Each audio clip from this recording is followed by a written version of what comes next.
આપણે ગંગાજળિયા તળાવ પાસે આવેલ છે એ બાબતે જણાવવાનું કે હાલ ભાવનગર મહાનગરપાલિકાના બિલ્ડિંગ વિભાગ દ્વારા તેને રિનોવેશન કરવાની તથા ત્યાં આગળ નવું જ આખું શાક માર્કેટ બનાવવાની પ્રક્રિયા હાથ ધરવામાં આવેલ છે, જે નજીકના ભવિષ્યમાં તે નવનિર્માણ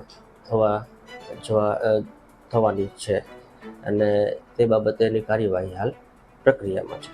માર્કેટ લગભગ 1900 માર્કેટનું ઉદ્ઘાટન કરેલું છે. ઘણા ટાઈમથી માર્કેટમાં વરસાદ પડે છે ત્યારે બહુ ઉપરથી પાણી પડે છે.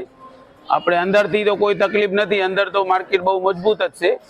એ માર્કેટ રિપેરિંગ માટે અમે 3-4 વખત કોર્પોરેશનમાં જઈને અરજી કરેલી છે.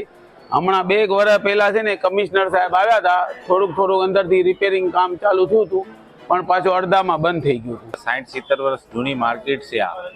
આ માર્કેટ એટલી બથળ છે, એને કોઈ પણ આજ સુધી તકલીફ નથી થઈ. અમારી એક જ તકલીફ છે કે અહીંયા પાણી પડે છે ને થોડા ના ઉપર છાબડા પડે છે. અમુક ઘણી તકલીફો છે ને પાર્કિંગની સુવિધા ઓછી છે ને અમારી ઘણી સમસ્યાઓ છે. અમે ઘણી નિવેદન કરી છે સરકાર તરફથી, મંત્રી સાહેબ તરફથી, મ્યુનિસિપાલિટી ઓફિસ તરફથી, પણ આજ સુધી હજી કાંઈ અમને નિર્ણય મળ્યા નથી ને અમારે રિનોવેશનનું કામ જોતું હતું. અમારે રિનોવેશનનું કામ પણ નથી થયું. અમારે રિનોવેશનની જરૂર છે, બસ રિનોવેશન કરાવી દો. અમારે એક જ નિવેદન છે. સમસ્યાઓ કાદવ કીચડ પાણી વાળો હોય, પાણી પડતું હોય એવું બધું નડે. ચોમાસામાં ખાસ કરીને શું તકલીફો પડે? પાણી પડે અને કાદવ કીચડની ખાસ તકલીફ પડે છે. અહીંયા સુવિધા સારી કરવાની જરૂર છે. અત્યારે પંખો હોવો જોઈએ, કાદવ કીચડ ગોબર વાળો ન હોવો જોઈએ.